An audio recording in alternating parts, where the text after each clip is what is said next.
ایک حدیث موجود ہے حضور صلی اللہ علیہ وسلم کی تشویق کے ترجمے میں، حضرت مالک لائے ہیں اسے ان مولا ابی بکر ابن عبد الرحمن ابن ابی صالح سمان عن ابی ہریرہ ان رسول اللہ صلی اللہ علیہ وسلم قال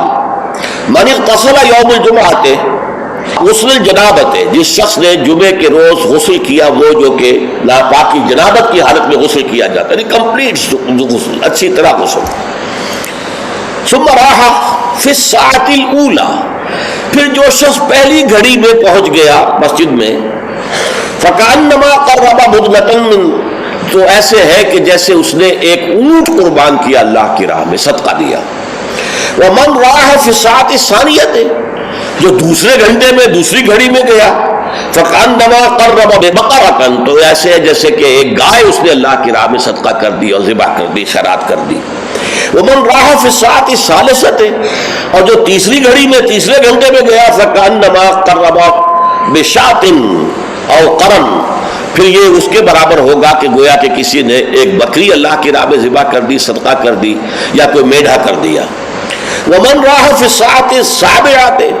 اور جو گیا چوتھے گھنٹے میں چوتھی گھڑی میں، فکأنما قرب دجاجۃ، تو یہ اس کے برابر ہے کہ گویا کہ اس نے ایک مرغی جو ہے اللہ کی راہ میں دے دی، خیرات کر دی۔ ومن راح فی الساعۃ الخامسۃ، اور جو پانچویں ساعت میں گیا، فکأنما قرب بیضۃ، تو وہ ایسے ہے گویا کہ اس نے ایک انڈا اللہ کی راہ میں خیرات کر دیا۔ فإذا خرج الامام، تو جب امام نکل آئے، حضرت الملائکہ یسمعون الذکر، تو اب فرشتے، ایک اور روایت میں الفاظ آئے ہیں جو فرشتے بیٹھے ہوتے ہیں حاضری درج کرنے کے لیے، فلاں آ گیا، فلاں آ گیا، یہ چوتھی ساعت میں آیا، یہ تیسری میں آیا، یہ دوسری میں آیا، یہ پانچویں میں آیا، تو فرشتے اپنے وہ رجسٹر بند کر کے، اور وہ خود الذکر، یعنی وہ جو امام اور خطبہ دیتا ہے وہ الذکر ہے، اس خطبے کی طرف وہ ہمتاً متوجہ ہو جاتے ہیں۔ چنانچہ ایک تو یہ بات جان لیجئے کہ اس کے بارے میں امام الہند حضرت شاہ ولی اللہ دہلوی رحمۃ اللہ علیہ کی رائے ہے کہ اس سے مراد یہ نہیں ہے کہ فجر کی نماز کے بعد طلوع آفتاب کے بعد پہلا گھنٹہ، پھر اس کے بعد دوسرا، پھر اس کا تیسرا، پھر اس کا چوتھا، پانچواں، بلکہ یہ زوال کے بعد سے خفیف ساعات ہے، یعنی زوال سے وقت شروع ہوا، سورج جو ہے وہ نصف النہار سے ذرا ڈھلکا لدنو کی شمس، تو اس کے ساتھ جمعے کا وقت شروع ہو گیا، تو اس وقت سے پہلی ساعت، دوسری ساعت، گویا کہ یہاں ساعت سے مراد گھنٹہ نہیں ہے بلکہ کوئی اور لطیف قسم کا پیمانہ وقت کا ہے۔ یہ شاہ ولی اللہ کی رائے ہے جو انہوں نے اپنی مصفہ میں بھی اور مصوہ میں بھی، شاہ ولی اللہ کے نزدیک بڑی اہم کتاب جو ہے حدیث کی وہ موطا ہے، انہوں نے اس کی ایک شرح فارسی میں لکھی ہے اور ایک شرح عربی میں لکھی ہے، تو ان دونوں میں انہوں نے یہ رائے ظاہر کی، لیکن بہت سے علماء کی رائے ہے کہ نہیں، جو ہمارا ساعات کا نظام ہے اسی پر اس کو شمار کیا جائے گا۔ لیکن اس پر بھی اجماع ہے کہ جو اس کے بعد بھی آتا ہے جمعہ تو اس کا بھی ہو جائے گا، جمعے کی فضیلت سے اسے کوئی حصہ نہیں ملے گا، جمعے کی برکات سے اسے کوئی حصہ نہیں ملے گا، جمعے کا جو خاص مقام اور مرتبہ ہے اس کی حیثیت سے وہ محروم رہے گا، لیکن جہاں تک فرضیت جمعہ ہے وہ اس فرضیت جمعہ جو ہے وہ اس کی طرف سے ادا ہو جائے گا۔ لیکن یہ منظر میں نے اپنی آنکھوں سے دیکھا ہے اپنے بچپن میں، اور وہ یہ سرسا ایک جگہ تھی، وہ تحصیل تھی ضلع حصار کی، وہاں میری بسم اللہ ہوئی، پھر وہ نورانی قاعدے سے ہماری تعلیم شروع ہوئی، تو جس مسجد میں یہ سارا کام ہو رہا تھا بڑے مرکزی مقام پر وہ مسجد تھی، کبھی کبھی اب بھی مجھے خواب میں وہ مسجد آتی ہے، اور اس مسجد میں جمعے کے دن میری اپنی جو مشاہدے کی بات ہے کہ یوں سمجھیے اشراق کے بعد سے لوگوں کی آمد شروع ہو جاتی تھی،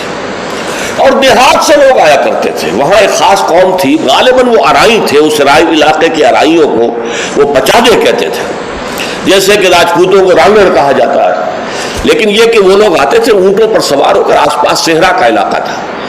سفید کپڑے، سفید کرتے، سفید ان کے تہبند اور سفید ان کے صافے، اونٹوں کے اوپر سوار چلے آ رہے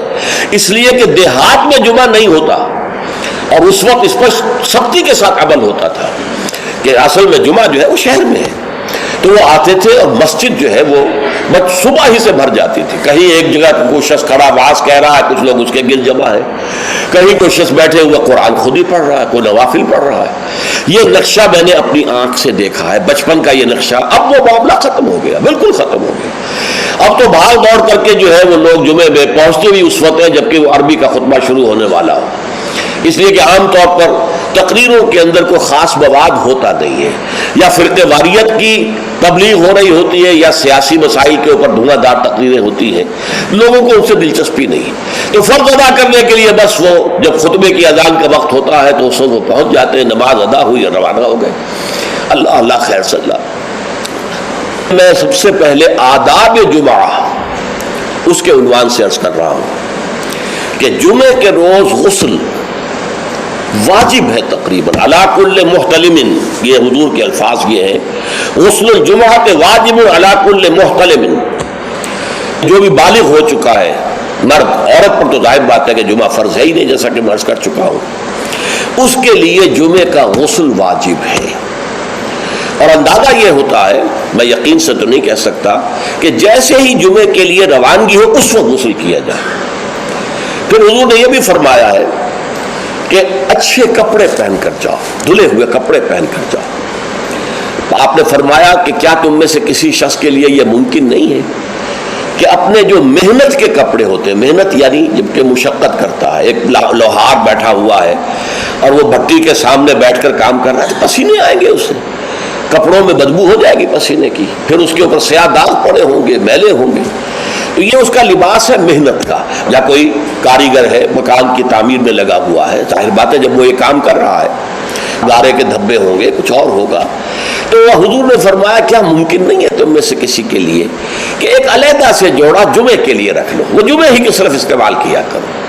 وہ تمہارے محنت کے کپڑے نہ ہو کہ جن میں تم محنت اور مشقت کرتے ہو, بلکہ وہ علیحدہ سے ایک جوڑا ہو, اس کو فراہم کر کے رکھ لو.